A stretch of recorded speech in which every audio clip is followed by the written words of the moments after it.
Unplug your Baby Brezza Formula Pro Advanced and bring over to the sink.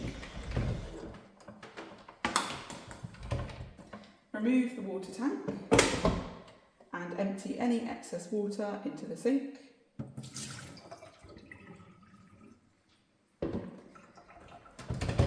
Then turn the machine upside down over the sink and press down on the white cross seal where the water tank sits.